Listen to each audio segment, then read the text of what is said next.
sometime and see how 3-hour services go for your kids. It's right on the borderline of ignorance, and that's the things that I'm going into these churches and changing all over the world.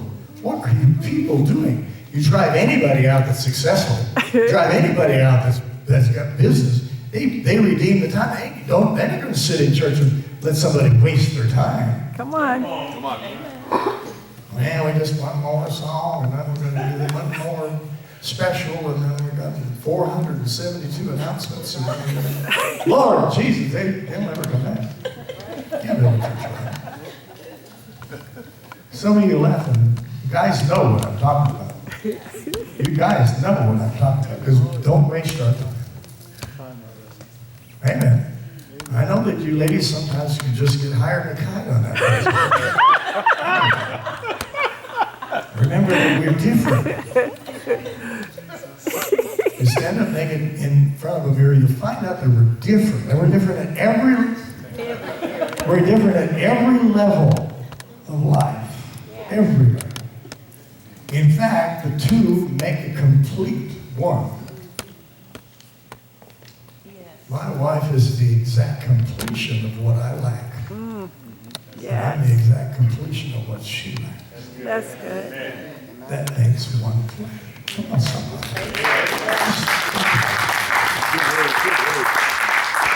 Okay, so that is what needs to happen in a church. Those 4 rivers are what expands the gospel, changes a nation, changes life. Yes. Did you see how the enemy has been working overtime to destroy the churches, destroy the value of their local church, destroy the value of the word, the power of God? It's been going on for a long time. And most of it in the last 15 years. Pretty scary. Amen. That's why it's important that you're in the Word, you're hearing the Word, and you're in church. You say, well, they're just about numbers, or it's just about the income. No, it's actually about you. That's good. Yes. These people right here, they could do a lot of things in life.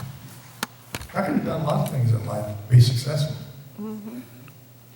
But I chose to serve God. That's You so good. actually laid down your whole life for others. Once you're a pastor, you're pastor 724. I cannot walk through it. Airports all over the world without people coming up to me and saying, "Are you Kenny Rogers and Dolly Parton?" And so I just say, you got to know when to hold on, know when to fold on, know when to walk away, know when to run. They look at you like, are you really him? I don't know where that came from. Probably wasn't the Spirit. But anyway, you're 724 pastor. I mean, you just are. And you can't run, you can't hide. And some pastors lay down their lives for others. Now, I know there's some that take advantage, and you can go through that. But in every large group, you're not going to find everybody perfect. But remember, your pastors have given up their lives That's good. to bring this to you.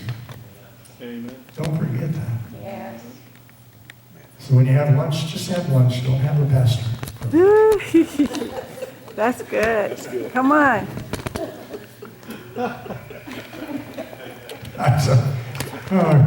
It's like good. You got such a good group. You're still listening. This is really good. This is really good. So pastors have a responsibility, according to Jeremiah chapter 1, not only to bring the gospel, the whole gospel, into the congregation. Let the word change people, and they not just change people. But the power of the word has the effect on our lives. So if I were to talk more about leadership, we have to talk more and more about Christ. And I have a book over there on Jesus Between the Lines to understand leadership. But I think that was foundational for you, at least for a church. I thought I should share at least that much. So what is leadership? I was a leader pretty young in life.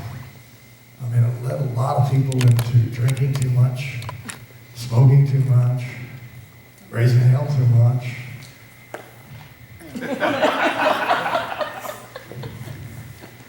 And then I got saved, praise God.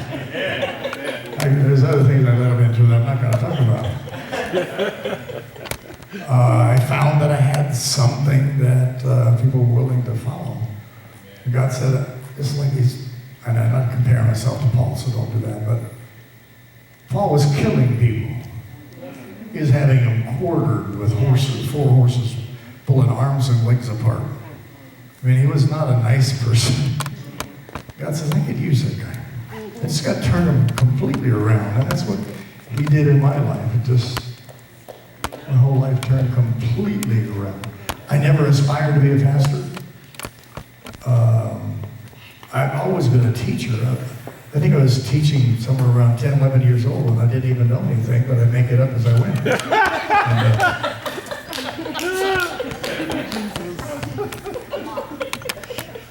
I was counseling kids. I don't know what I'm even talking about, but it sounded good anyway. So, God says, I think I can use this guy somewhere. So I still consider myself a backwoods savage. I don't know. God's been faithful to help me. And so when I started the church out here at Apache Junction, I got a hold of some leadership material. And I started teaching leadership. And my plan was to stay 1 week ahead of the congregation. That's the gospel truth. All I have to do is stay 1 week ahead of you. And I'm going to be a leader. You're really going to have to fun with me. And I learned some principles about leadership that I believe that one of the foundational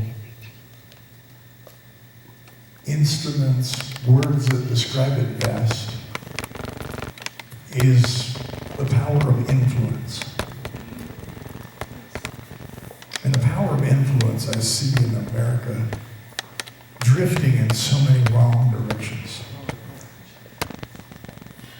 People that think they influence don't, and then most people don't even care if they influence. And I'm going to talk about something that is probably in society today not easy to receive, but I think still important. I was talking to this young man earlier who's greeting over here, and he's dressed so nice, and so did a great job of greeting. And that impression of a first-time visitor, I don't know who was here for the first time, somebody yesterday, when you're greeted by someone that's dressed nice, talks nice, looks nice, it's the first impression of the church. It's like, I mean, if he was in bib overalls and flip-flops, howdy y'all, glad you came today.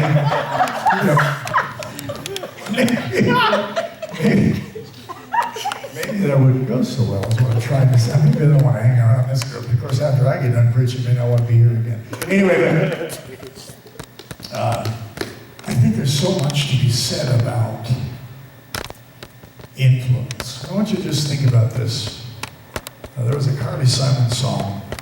When you walked into the room, like you were walking onto a yacht, you're so vain.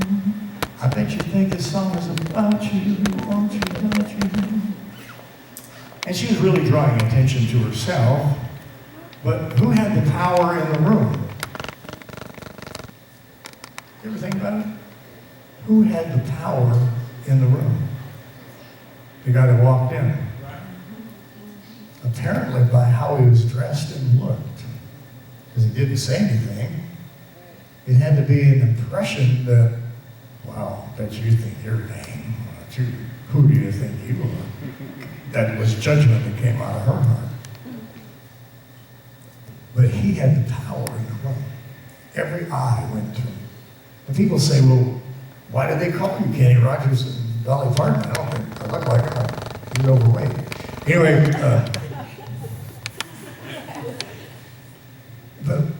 Why? Because we carry ourselves right. We exude confidence. We're dressed nice. We're just a sense of confidence that people see. Well, that has influence. So Jesus is walking along the Sea of Galilee. He's looking for some disciples. Now, normal church leadership would go down to the unemployment line and find 12 good Christians. Preaching hard. You're preaching hard. But Jesus didn't do that. What did Jesus do? He found the sons of thunder. Come on. And he walked by them. And he didn't have like a long commercial. He wasn't a great salesman. He said, "Come follow me, I'll make you fishers of men." I think he just kept on walking. Now, if he was pushing a shopping cart with aluminum cans and some old garb, because he'd been 40 days in the wilderness with no food, sleeping in the dirt, do you think that if he was dressed that way and looking that way, would rich business people drop their nets and follow him? No, I believe that Jesus came walking along in Bruno Molly's and Versace suit. Hey, follow me. You have a better life for you. Are you following me? The power of influence is carried in our flesh. The power of influence is in our voice. It's in what we say. It's in what we know. It's how we carry ourselves. My wife and I are working diligently right now to keep our shoulders back, because as you get older, you want to.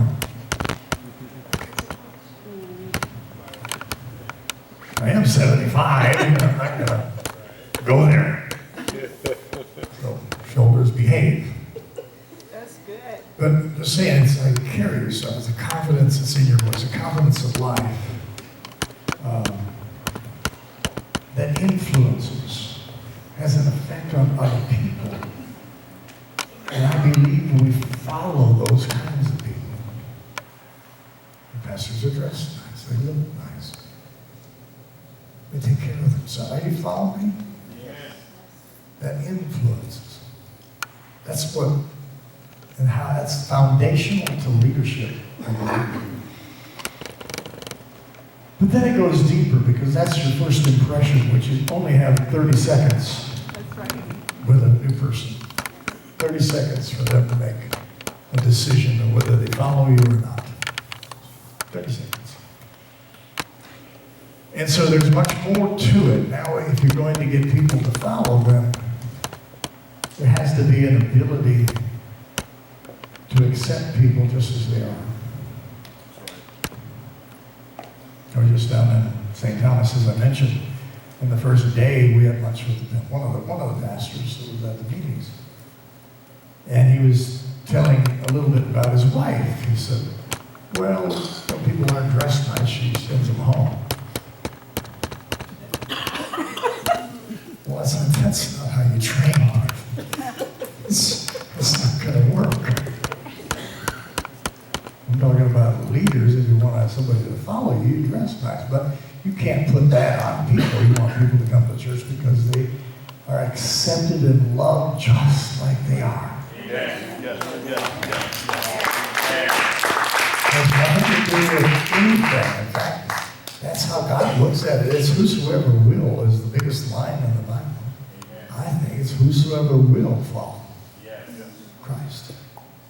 Not based on race, color, background, hookers, But it's not based on any of that.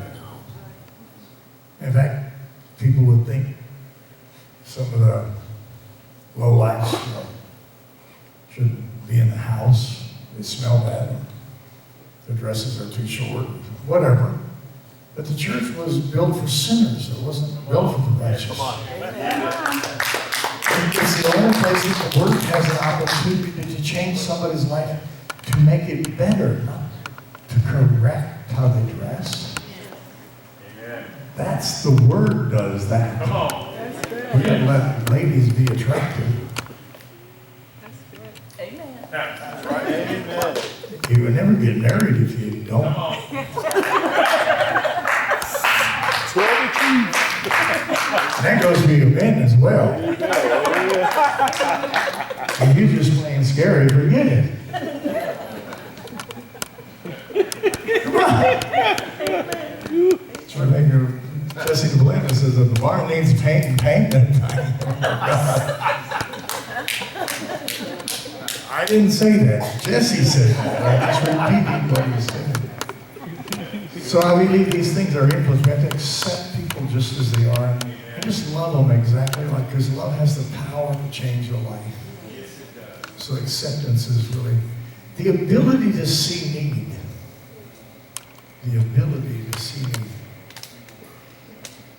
A leader sees need. That's good. Sees that somebody's hurting. They recognize, and they may have the answer. It isn't like a rescue situation, but can I pray with you? Are you doing okay? But having that ability to see a need and then reach out to figure out exactly how. So most of the time when I pull up at a corner and there's somebody with a sign, I find a couple bucks and give it to them. I'd rather be wrong right than right wrong. That's good. Or right wrong, not right. Not right. Hey, whatever, whichever way that goes. I'd rather do something good, even if they misuse it. It's the same thing that we should have the same heart in our church as we come in and give to the offering. Well, I don't know if the pastor's using it right. Not your responsibility. That's right. As soon as it left your hand, God saw your heart, and He blesses you. That's right. It doesn't matter. Now somebody else is responsible for it. That's good. You see that? And so I'd rather give it. God saw my heart. All good. How He uses it? Well, I might use it on drugs. I might use it on alcohol. It's not on my hands. It's not my responsibility. I mean, Oral Roberts was persecuted nationally for years because he accepted $1.5 million from a racetrack owner. Oh yeah, I sat and talked with him. He mentored me and Maureen for a number of years. And we just talking about it. And I said, you know, the money's not dirty. The guy's not even dirty as far as I'm concerned, but he gave $1.5 million into the gospel. And we're going to say you shouldn't accept the money because it's dirty? That money don't know. When it left his hand, it got blessed. And he got blessed.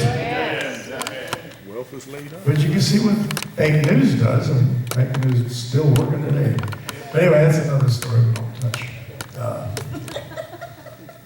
Only I do, but I have a fake name on Facebook, so.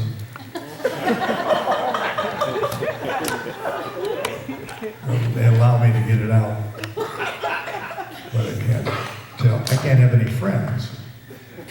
Anyway, because I might figure out who I am. Oh, that's good. I don't know. You must teach a lot of truth down here because it's just pulling too much.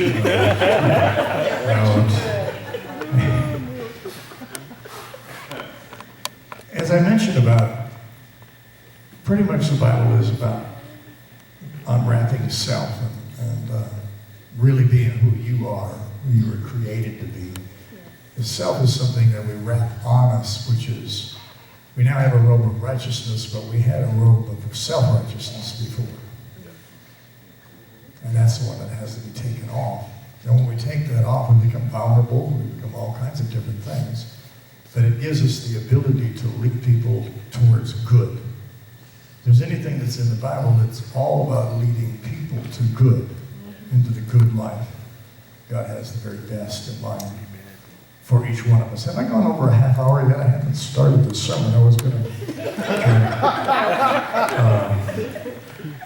I believe that it's critical for a leader to have unconditional love. I believe it's important for us to have a strong self-image. I think I probably covered it indirectly. It is definitely, we have to actively serve. If there was something, Jesus said, I did not come to be served, but I came to serve. Amen. And so if your pastor comes to you and says, would you greet once a month? You could say, I'm not called. And that would be a dumb answer. But any opportunity that you have to serve is going to put you in a position of leadership. That's good. In order, he said, the first will be last, and the last will be first. Amen. So as soon as you take the position of last and not seek a high position, there's three types of people that come to a church. They're called sheep, goats, and wolves. All right. Yes. Amen. And all of them have the ability to lead. Just where you're going to go follow. Interesting. Sheep you can lead. In fact, pastors love sheep because they're low demand, high service, good. All they want is green grass and cool streams. Psalm 23. Goats are different. Goats are interesting because they say one thing and look good, and they put out pretty decent milk. In fact, the Bible says milk and water got them. And I didn't write the Bible, I'm just quoting some of the milk and water, they'll buy the land, the Bible says. But goats are, if you turn your back, they bite you. They're having you for lunch. You ever been around a goat? I've been around goats, and I haven't been bitten by a goat. I've been bumped by a billy goat. You turn your back on, it's not good. And then you have wolves, they just seek high position. And they look to see you on a high hill, how to cut out the weak sheep. So you have to deal with all of those kinds of things as leaders. And you have to be able to identify them. It's good for congregations to identify them also because you won't be following the wrong leader. I say, well, because wolves will do nothing but pull you out of the church. Sheep will pull you into the church. Goats might pull you in and out. Amen. So there's your combination. But the point is keep them around as long as you can because some of them will convert to sheep. That's the good news. You just love them and hopefully love them into the kingdom. Okay, that one's not going well either. We've got another road here. So service is something we're all called to do. And that, when we enter into service, we're really making life about others and not about ourselves. And that's a big step in the right direction. And I guess I'm going to leave you with this final thought. Because I probably have gone half an hour. Or gone too long already. And that'll run off all the successful people. So I got to quit. Anyway. You got a question? Oh. I think he's just praising God. It's all good. Okay, so here's what life is. To me, for success as a leader and for success in your life, everything should be entirely about investment. Everything should be about investment. Everything should be about investing in your spouse. Don't ever spend time with your spouse. Invest in your spouse. Encourage, lift up, build up. Imagine what a marriage would be like if both did that. investment in every area. Invest in your children. Don't spend time with the children. Invest in them. Train them up in the way that they should go. And they'll never depart from it. You'll never be a pain in your life because you invested in them. And when you invest in them, they will pay dividends for you. Knocked out jailbird singing. That's my fault. Now they really know a lot about me. You can't plan that.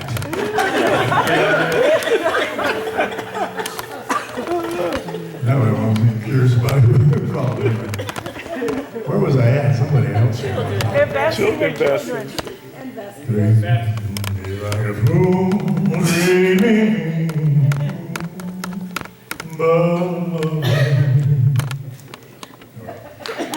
That's fine. So everything's about investment. Everything in your life. In fact, if you think about spending money or investing money, you need to invest in the kingdom. You need to invest in the earth. That gives God something to multiply. He doesn't multiply what you plant in the church, because the church is responsible to multiply that to feed 5,000. But you have to invest something in the earth that has the ability, so you buy low and sell high. You figure out when you got it in the kingdom, God is responsible to multiply what you planted in the earth. It's a sure win. So everything should be thought about: marriage, children, invest in your job, and you'll work your way up to higher wages, more income, because you're investing. If you just spend time at your job, you probably never get anywhere. Are you here? But investment is what will produce success in your life. Invest in everything that you possibly can. Invest yourself. That's what pastors do. They invest their lives into their congregation, so that the congregation's life can get better. And I know that's your pastor's heart. If you got anything out of that today, give the Lord a hand.